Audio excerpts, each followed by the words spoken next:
Look at any ancient Greek statue. The shoulders are wide. The waist is narrow. The muscles are full and defined. And here's what's crazy. These men had no gyms, no protein shakes, no calorie tracking apps, and no sports science departments telling them what to eat. Yet modern researchers who studied ancient Greek athletic records, dietary texts, and Olympic training logs found something shocking. These men were operating with a nutritional system so precise that a 2019 study published in the Journal of the International Society of Sports Nutrition found it nearly identical to what elite modern athletes use today to simultaneously build muscle and strip fat. Nearly identical, 2,500 years apart. That's not a coincidence, that's a system. And the most wild part, most people today are doing the exact opposite of what the Greeks did.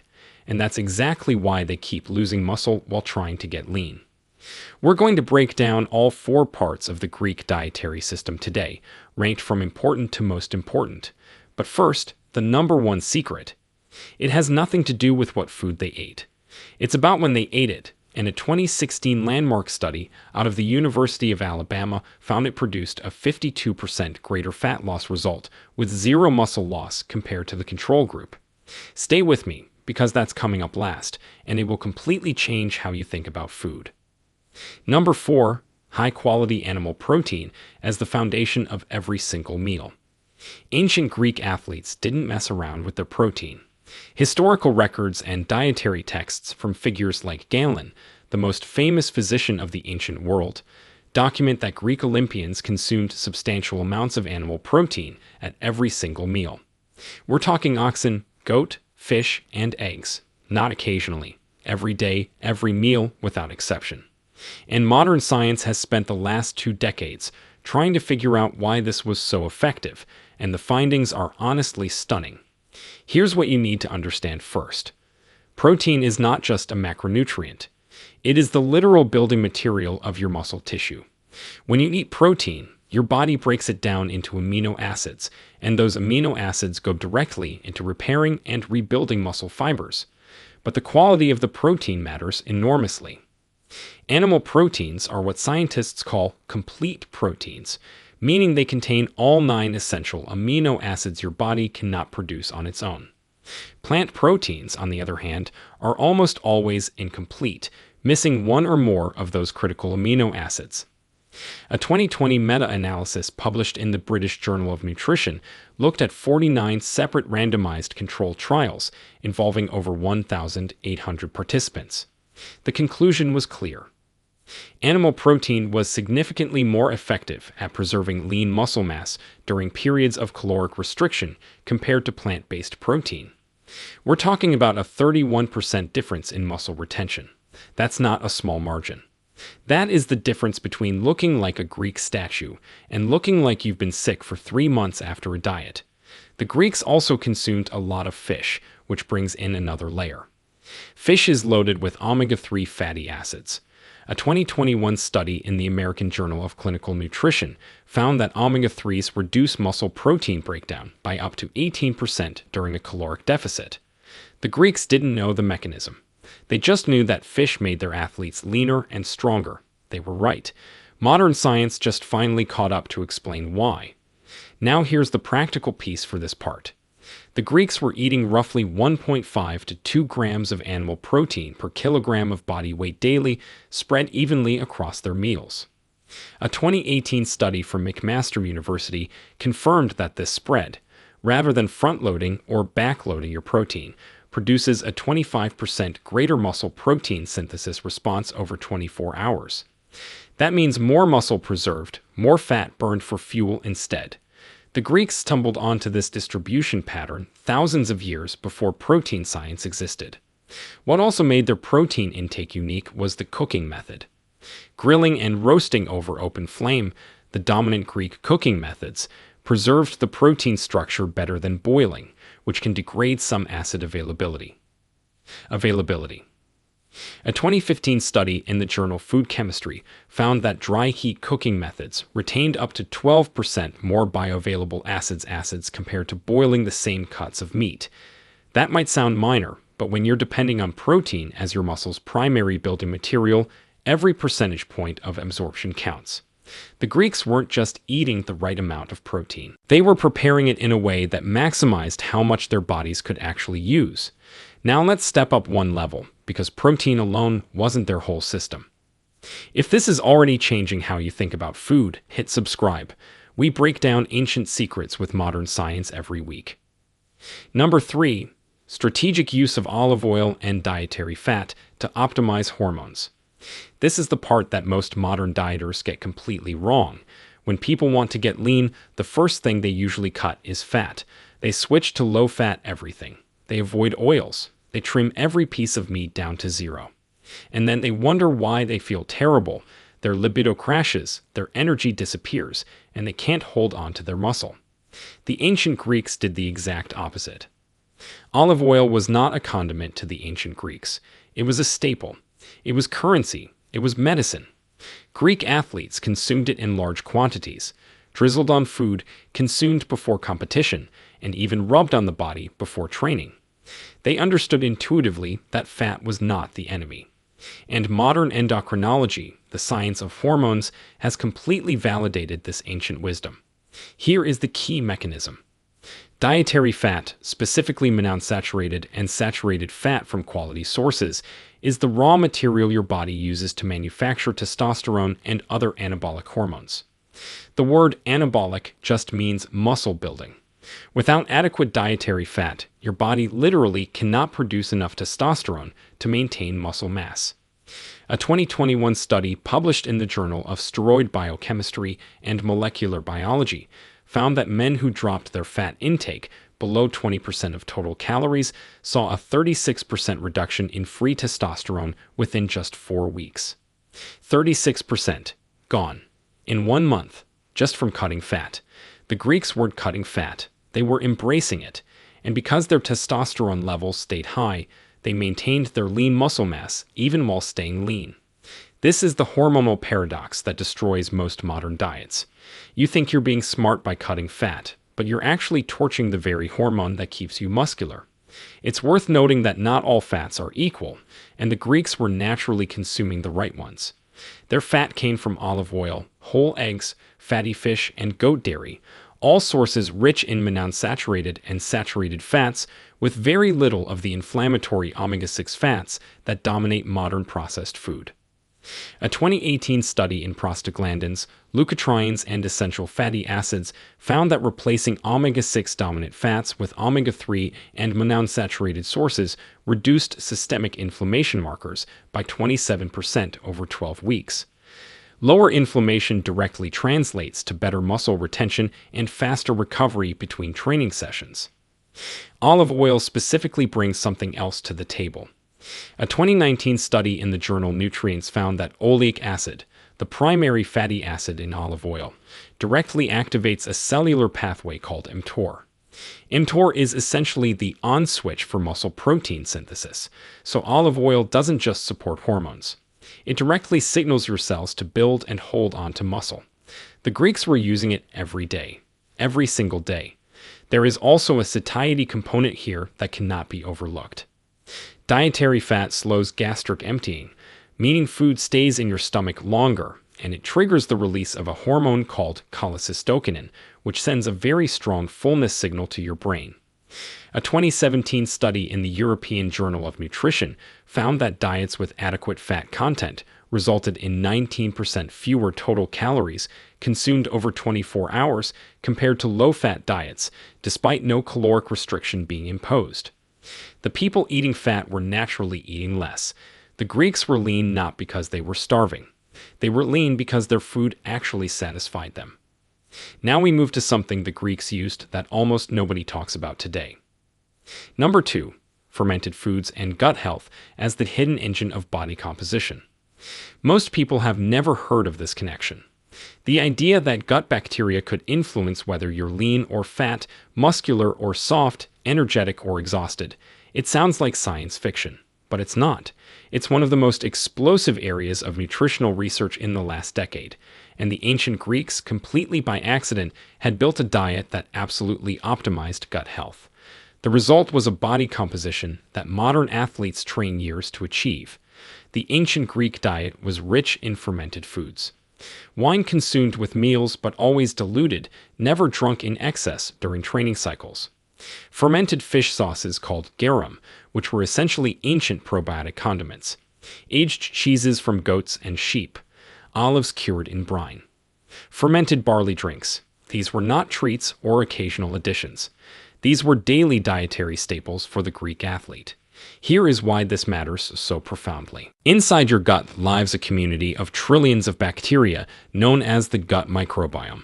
These bacteria regulate an almost unbelievable range of bodily functions: inflammation, immune response, neurotransmitter production, and critically, how efficiently your body extracts energy from food in stores or burns fat. A 2022 study published in Cell, one of the most prestigious scientific journals on the planet, had participants consume a high fermented food diet for 10 weeks. The results were dramatic. Microbiome diversity increased significantly, 19 specific inflammatory markers dropped measurably, and participants showed improved insulin sensitivity by an average of 24%. Insulin sensitivity is the key phrase here. Insulin is the hormone your body releases when you eat carbohydrates.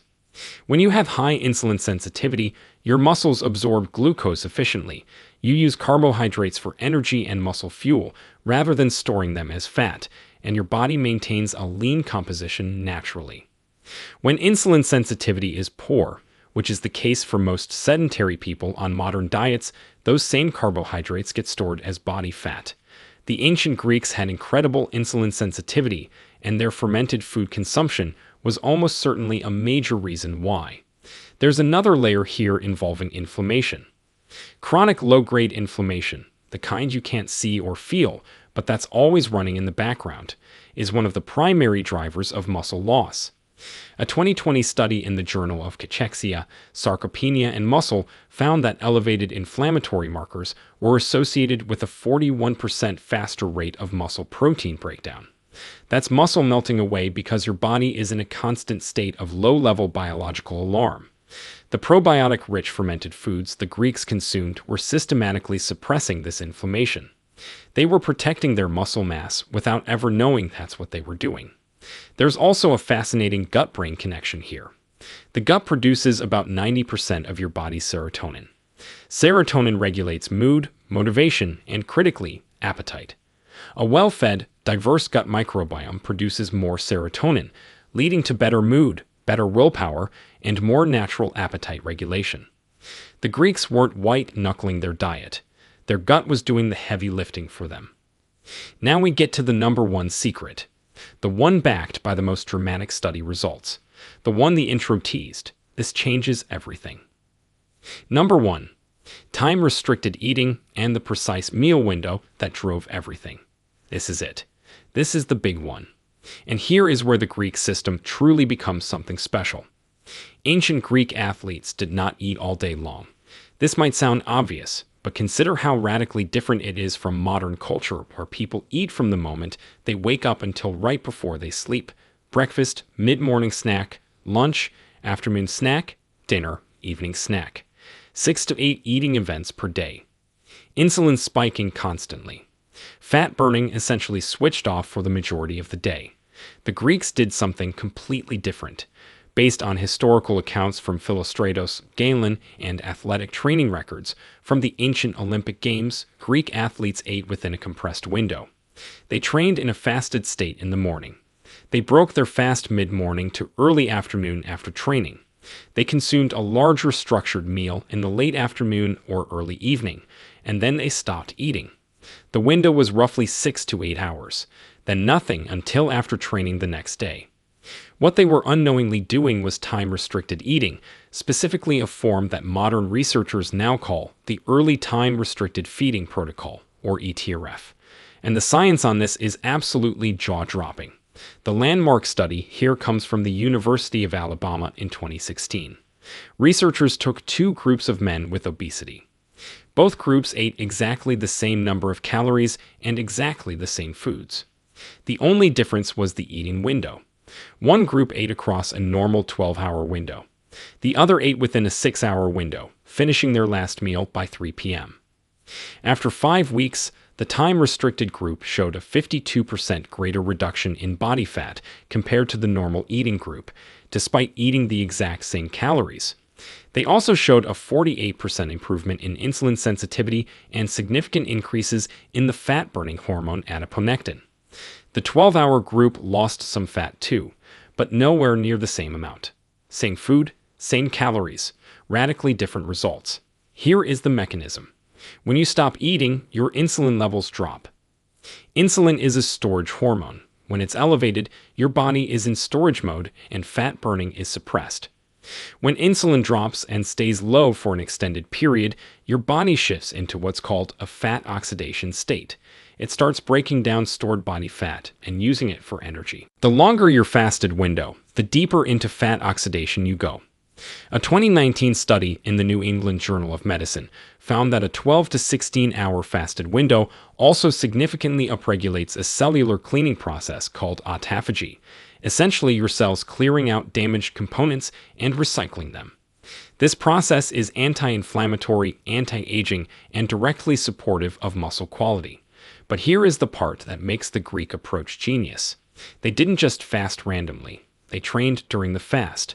They exercised in a depleted glycogen state, meaning their muscles had used up most of their stored glucose overnight.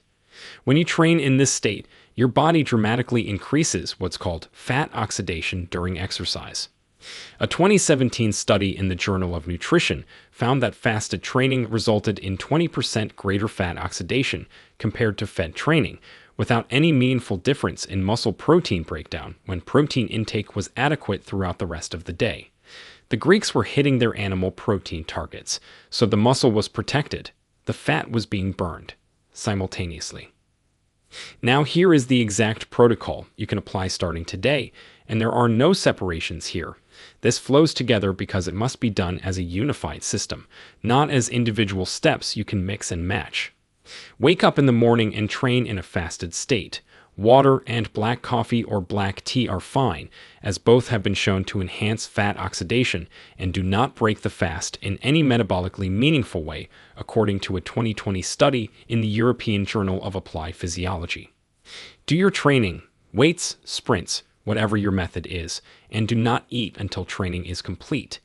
Then break your fast with your first substantial meal, centered on animal protein of at least 40 to 50 grams. Eggs, fish, or meat, combined with olive oil or another quality fat source. Eat your second and largest meal of the day 4 to 5 hours later. Make this meal also protein-centered, with vegetables, a quality fat source, and if your activity level demands it, a moderate serving of a whole food carbohydrate like lentils, sweet potato, or ancient grains like the Greeks used. Then close the eating window. Stop eating 6 to 8 hours after your first meal. That's it. Let the insulin drop. Let the fat oxidation run. Let the autophagy do its work overnight. Then wake up and do it again.